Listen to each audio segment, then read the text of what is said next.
there are few events more joyful than the day a new baby is welcomed into the world.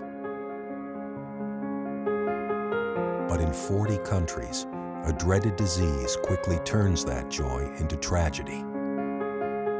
The first case of neonatal tetanus I ever seen in my life was in Zambia when I was working in a teaching hospital about 23 years ago. I was talking with a pediatrician when a mother came in a panic with a child wrapped in a blanket, and she drops the baby in the arm of the pediatrician. The pediatrician opened the blanket, and so a baby like 6-7 days old, which was permanently agitated in convulsion with the hands clenched, the mouth completely tight, and a big infection on the umbilical cord. And he said, "This is neonatal tetanus."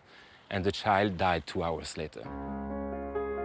Tetanus is as ancient as history itself, even referred to in the Old Testament as the seventh-day death. It cruelly and swiftly steals children from their parents and mothers from their families, all in the first week of an infant's life. Tetanus is a disease of the most vulnerable. The most vulnerable are those who are underserved in many ways. These are people who don't have access to healthcare, but also often don't have access to schools, don't have access to proper hygiene, to sufficient help during the delivery in this case. Maternal and neonatal tetanus is caused when tetanus spores found in soil everywhere come into contact with open cuts during childbirth. Death is agonizing. Newborns suffer excruciating convulsions and extreme sensitivity to light and touch. The disease strikes the poorest of the poor, the geographically hard to reach, and those without access to health care. Maternal and neonatal tetanus, or MNT, kills nearly 100,000 newborns and mothers each year. As a mother, I can't imagine having a child for 3 days, 4 days, and having it die.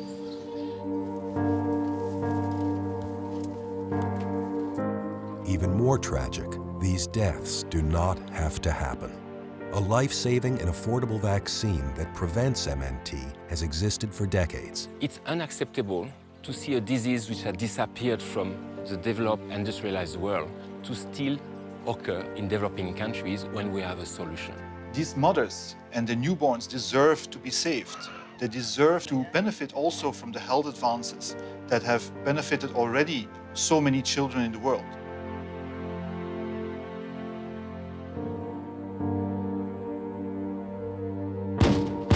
Lucinda Pedro was forced to flee a refugee camp outside Luanda, Angola, when civil war broke out around her village.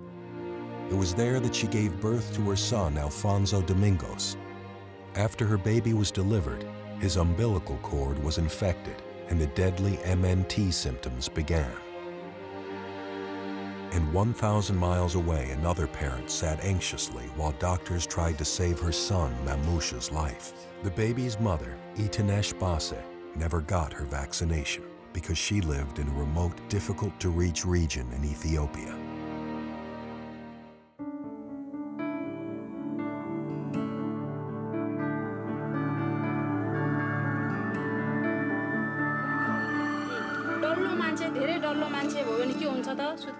Education, outreach, and mass immunization drives are the key.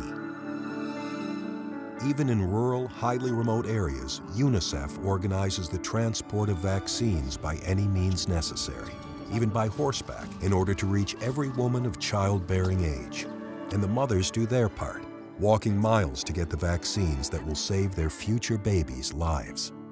UNICEF also trains traditional midwives in safe birthing practices and distributes safe birthing kits to prevent MNT from claiming more lives.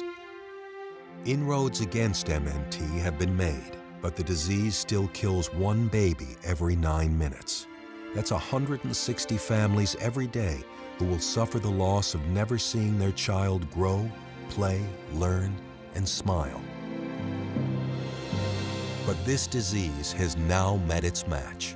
Kiwanis International and UNICEF have formed a powerful partnership, the Eliminate Project, to end MNT. Kiwanis International's commitment, vision, and reach, combined with UNICEF's expertise and experience, are a sure combination to reach these neglected, unserved families and stop this devastating killer forever. What Kiwanis is about to take on is truly remarkable, because they will have a chance to make a difference to millions of mothers and newborns. If you have your first pregnancy and you have 3 vaccines, it'll get you through so that you won't get neonatal tetanus and your baby will not die. It's just something that's passed on, but it's so easy to prevent. We have the ultimate weapon against this killer disease, a safe and effective vaccine. One tetanus immunization costs just 60 cents. Now we need just one last push to wipe it from the face of the earth and save these babies and mothers who are senselessly dying.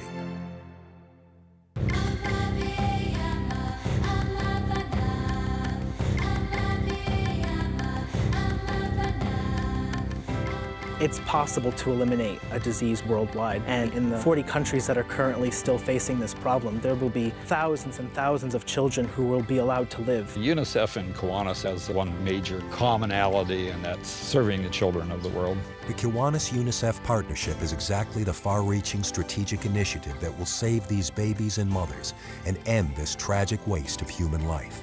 I really, truly believe that this Eliminate project will save thousands of lives. The Eliminate project will change the course of history.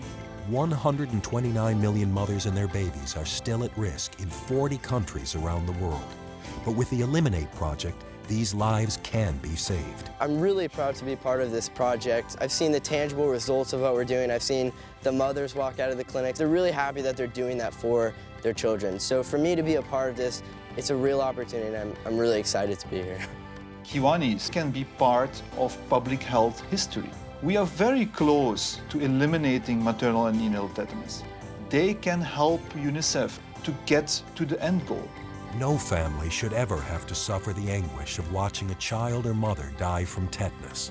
And when Kiwanis and UNICEF join forces to eliminate MNT from the face of the earth, one day soon, no family ever will.